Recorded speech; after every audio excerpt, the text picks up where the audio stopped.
I used to work nights at a 7-Eleven just off the highway, the kind of place that stays open even when the world feels like it's ending. It was raining hard that night, thunder rolling in from somewhere far off. The store was empty, just me, the hum of the refrigerators, and the occasional flicker of the overhead lights. Everything felt heavier when it rained like that, like the night was pressing in on the glass. It was close to 2 a.m. when he walked in, tall, wearing a hooded raincoat, soaked from head to toe. He didn't say anything, just stood by the door for a second like he was listening. I gave the usual, "How's it going?" and he slowly turned to look at me. Something about his eyes made me uneasy, not angry, not sad, just empty. He wandered the aisles without picking anything up, his footsteps silent on the tile. I kept watching him on the mirror above the register. Something about how he moved felt wrong, stiff and slow, like he hadn't walked in a while. After a few minutes, he stopped at the far end of the store and just stood there, facing the freezers, not moving. I asked if he needed help. No answer. Just that slow shift of his shoulders rising and falling, like he was breathing too deep, too slow.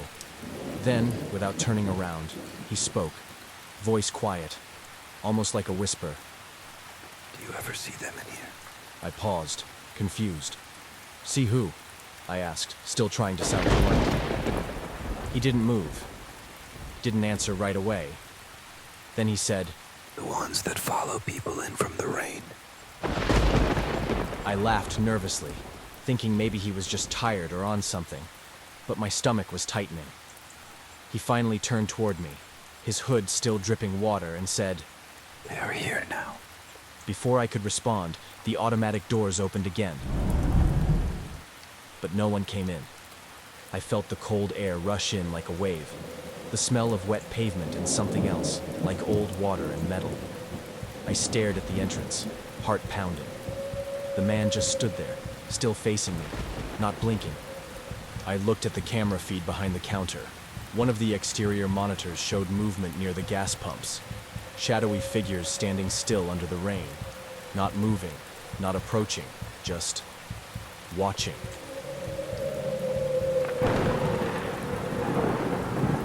I looked outside. Nothing. Just sheets of rain. On the monitor, they were there. I could count 4, maybe 5 shapes. The man started walking toward me, slow and steady, like he had all the time in the world. I backed away, my hand near the silent alarm button, but I didn't press it. He stopped at the counter, leaned in close, and said, If they come inside, don't look at their faces. His breath smelled like mildew and earth.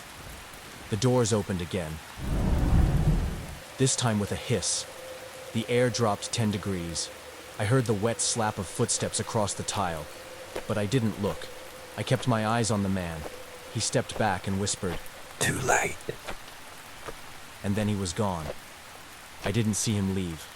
Just turned for a second and he wasn't there. I never looked toward the footsteps. I just stood frozen, listening, waiting. The cold faded slowly and the footsteps suddenly stopped. When I finally found the courage to move, I asked who was there. No answer. The cameras were empty again, just rain falling under the glow of the pumps.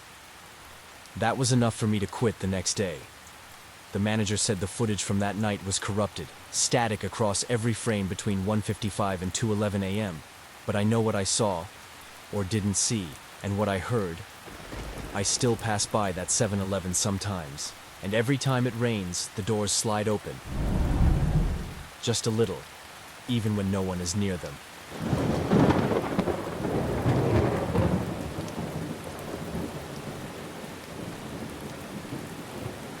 It was me and Luis working the overnight at 7-Eleven. Just the two of us, and the storm outside. The kind that shakes the glass and drowns the highway in black water. It was almost 3 a.m. Traffic had completely died. The only light came from the buzzing fluorescence inside and the blue flicker of lightning through the front windows. We were restocking shelves, joking quietly, trying to stay awake. Then, the door opened, bell chiming like it always does. But no one came in. The door just opened. Luis and I stood still, staring at the entrance, rain pouring just outside. We waited, maybe 10 seconds. Then it slid shut again. Nobody in sight. We laughed it off.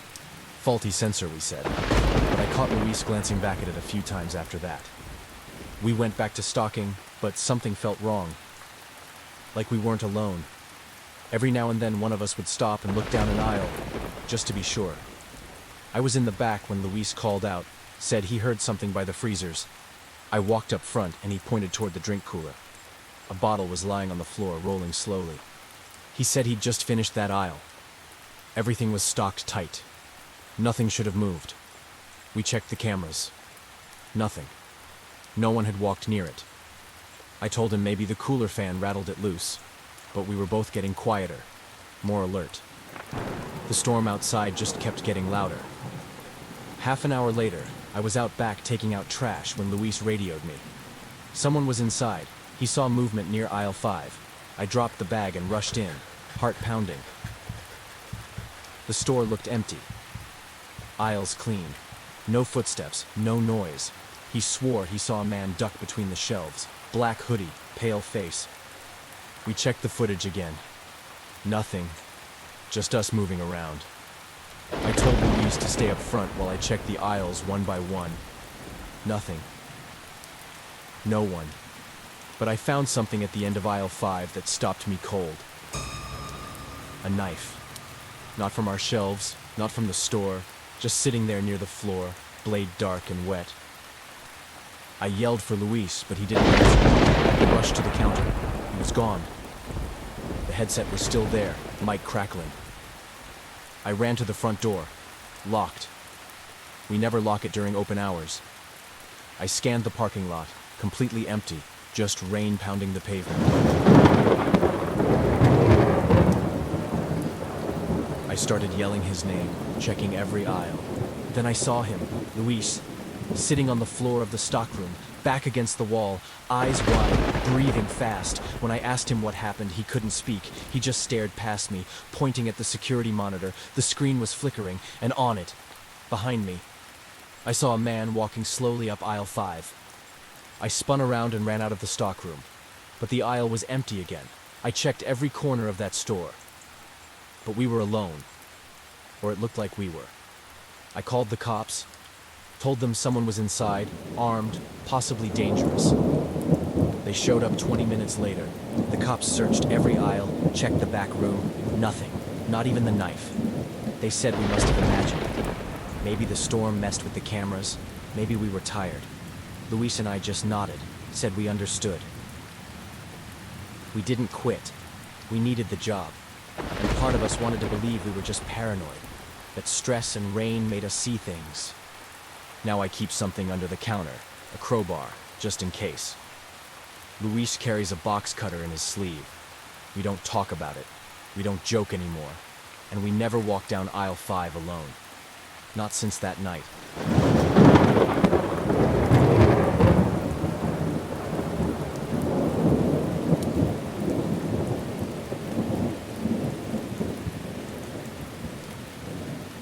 I was working the night shift at the 7-Eleven off Route 19, the kind of place truckers stop at for coffee and locals avoid after dark.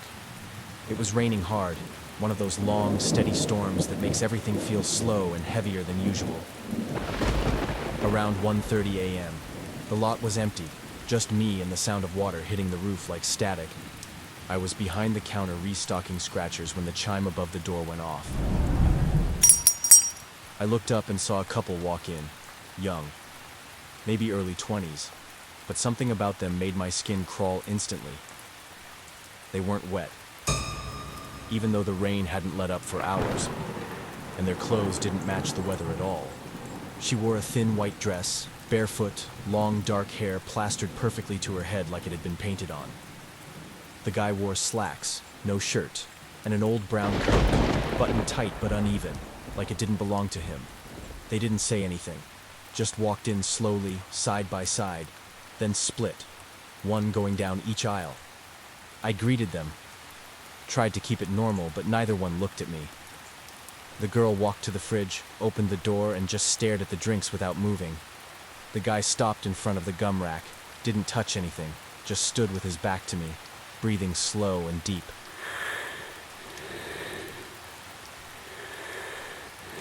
After about 2 minutes, the girl whispered something. Soft, too soft for me to make out, but the guy turned and walked straight to the counter, no expression on his face. He set a single pack of matches on the glass and stared at me. His pupils were huge, too wide, taking up almost his whole eye. I told him the total, but he didn't respond, just stood there, staring. His lips barely moved when he said, It already started. I froze, unsure how to respond. I glanced toward the girl. She was still at the fridge, now smiling faintly at her reflection in the glass. Still hadn't taken anything. I asked if they were okay, just trying to break the tension. He slowly pushed the matches toward me, then whispered, When the lights go out, don't look outside. I didn't know what to say. Before I could answer, the girl walked up, gently took his hand, and they both turned and walked out without another word. The door chimed. The bell echoed longer than it should have. I ran to the window, but they were gone. No car in the lot, nothing. Just rain and the buzz of the neon sign outside. I stared at the monitor for hours, watching the security feed on loop. They never appeared on camera. Just the door opening and closing by itself. Aisles empty. Nothing in frame. The matches were still on the counter. I checked them. They weren't from our store. Old packaging, half used. The logo faded and melted like it had been underwater. I threw them out, but the trash can smelled like sulfur for days. I still work here, still do the graveyard shift, and the cameras still glitch every night around 1:30, just for a few seconds. And on some occasions when it rains, I can hear someone breathing slowly in between the aisles.